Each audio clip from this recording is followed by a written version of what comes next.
ये कहानी है एक लड़की की जिसे झूठे प्यार ने सिर्फ धोखा ही नहीं दिया बल्कि उसकी जान भी ले ली। प्रिया गरीब लड़की थी। उसके पापा एक कपड़े की दुकान पर काम करते थे और माँ दूसरों के घरों में चौका बर्तन किया करती थी। प्रिया अपने माँ बाप की इकलौती लड़की थी। उसके माँ बाप ने उसे बड़े प्यार से पाला था। वह चाहते थे कि प्रिया पढ़ लिख कर बड़ा आदमी बने, जिससे उसके सर से गरीबी का कलंक मिट जाए। प्रिया ने जब 10वीं का इम्तिहान पास किया तो उसके माँ बाप बहुत खुश हुए। उन्होंने कस्बे के एक इंटर कॉलेज में उसका नाम लिखवा दिया। इंटर कॉलेज उसके घर से थोड़ी दूरी पर पड़ता है, इसलिए उसके माँ बाप ने किसी तरह पैसों का जुगाड़ करके उसे पुरानी साइकिल भी दिला दी, जिससे प्रिया को स्कूल जाने में परेशानी ना हो। प्रिया जब साइकिल पर बैठकर स्कूल जाती तो उसे लगता जैसे वह आसमान में उड़ रही हो। यह उसका बहुत पुराना सपना था जो उसके माँ बाप की वजह से पूरा हुआ था, इसलिए वह रोज समय से स्कूल पहुंच जाती और मन लगाकर पढ़ाई करती। लेकिन एक दिन प्रिया की जिंदगी में एक नया मोड़ आया। दोपहर का समय था। स्कूल से छुट्टी होने पर उसने अपनी साइकिल उठाई और घर की ओर चल पड़ी। लेकिन तभी वह थोड़ी दूरी पर ही आई थी कि पीछे से आती एक बाइक उसके बगल से गुजरी। बाइक को जो लड़का चला रहा था वह उसके ही उम्र का था। लड़के ने थोड़ा आगे जाकर अपनी बाइक रोक दी और प्रिया को रोकने का इशारा किया। प्रिया उस लड़के को अक्सर रास्ते में देखा करती थी। जब भी वह स्कूल जाती और स्कूल से आती थी तो वह लड़का सड़क के किनारे खड़ा होकर उसे देखा करता था। शुरू शुरू में उसे देखकर प्रिया को बहुत गुस्सा आता था, लेकिन धीरे धीरे वो उसे अच्छा लगने लगा था। इस तरह से रास्ते में रुक गई। पहले उसका मन हुआ कि वह अपनी साइकिल आगे बढ़ा दे, लेकिन फिर ना जाने क्या सोचकर उसने अपनी साइकिल में ब्रेक लगा दिया। वह लड़का प्रिया के पास आ गया और धीरे से बोला, मेरा नाम आशीष है। मैं रोज आपको स्कूल जाते हुए देखता हूं। अगर आप बुरा ना मानो तो मैं आपसे कुछ कहना चाहता हूं। क्या प्रिया के मुंह से सिर्फ इतना ही निकाला? आशीष ने अपनी शर्ट की जेब से एक गुलाब की कली निकालकर उसके हाथ में पकड़ा दिया और उसकी मुट्ठी बंद करते हुए बोला, मैं तुमसे बहुत प्यार करता हूं। उठते बैठते सोते जागते हर समय बस तुम्हारे बारे में ही सोचता रहता हूं। आशीष और भी बहुत कुछ कहना चाहता था, पर प्रिया ने उसे चुप करा दिया। फिर आशीष ने प्रिया की आंखों में आंखें डालकर पूछा, तो क्या आपको मेरा प्यार कबूल है? प्रिया शर्मा गई। उसने चुपचाप हाँ में अपनी सर हिलाई और साइकिल पर बैठकर तेजी से साइकिल चलाते हुए अपने घर को चली गई। इस तरह प्रिया और आशीष की बातचीत शुरू हो गई।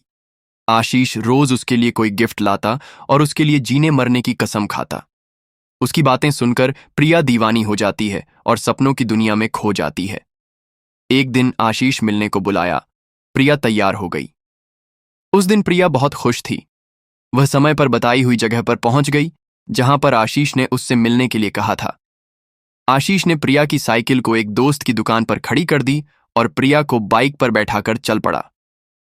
आशीष प्रिया को लेकर एक नदी के पास पहुंचा।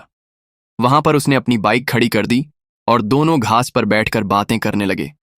आशीष ने प्रिया से एक दो बातें की, फिर वह उसके करीब आ गया और उसके चेहरे से खेलने लगा। धीरे धीरे प्रिया पर एक नशा छाता चला गया। शायद वह आशीष के मन की बात समझ नहीं पाई, इसलिए उसने अपने आप को आशीष के हवाले कर दिया। दोनों एक दूसरे के प्यार में खो गए और दो जिस्म एक जान हो गए। अभी वह दोनों ठीक से नॉर्मल भी नहीं हो पाए कि तभी न जाने कहां से वहां पर 3 लड़के आ गए। उन्हें देखकर प्रिया डर गई और जल्दी जल्दी अपने कपड़े ठीक करने लगी। यह देखकर एक लड़के ने उसका हाथ पकड़ लिया और अपने पास खींचते हुए बोला, इतनी भी जल्दी क्या है? हम भी तो तुम्हारे दीवाने हैं, थोड़ा हमारा भी तो मनोरंजन कर दो। प्रिया आंखों में आंसू लिए आशीष की ओर देख रही है, पर वो आशीष मदद करने के बजाय हंस रहा था। यह देखकर प्रिया का दिल टूट गया, यानी कि यह सब आशीष की एक सोची समझी चाल थी। प्रिया आगे कुछ सोच ही नहीं पाई, क्योंकि वह 3 लड़के उसके ऊपर भूखे भेड़िया की तरह टूट पड़े थे। प्रिया मदद के लिए चिल्लाती रही और वह उसे नोचते रहे। अंधेरा छाया हुआ था। उसके सारे सपने चूर चूर हो चुके थे। उसे अपना जीवन समाप्त होता हुआ नजर आ रहा था।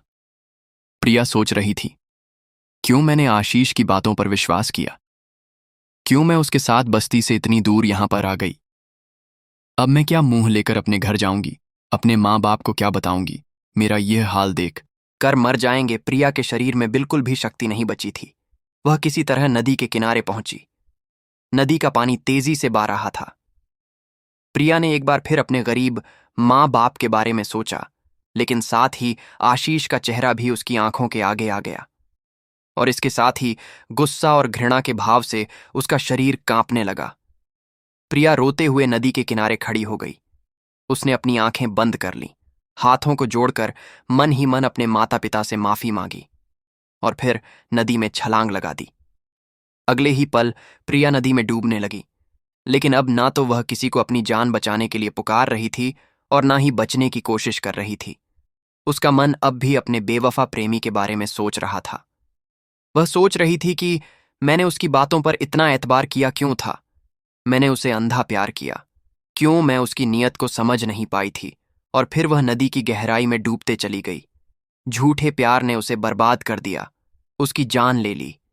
किसी से प्यार करना, किसी पर एतबार करना बुरा नहीं है, लेकिन अपने भीतर जज्बातों को पहचान की क्षमता भी रखिए। किसी की बातों पर इतवार करने से पहले उसे एक बार जरूर परखिए। किसी को अपना तन मन सौंपने से पहले उसके नतीजे के बारे में भी जरूर सोचिए, नहीं तो आप भी प्रिया की तरह धोखा खा सकते हैं।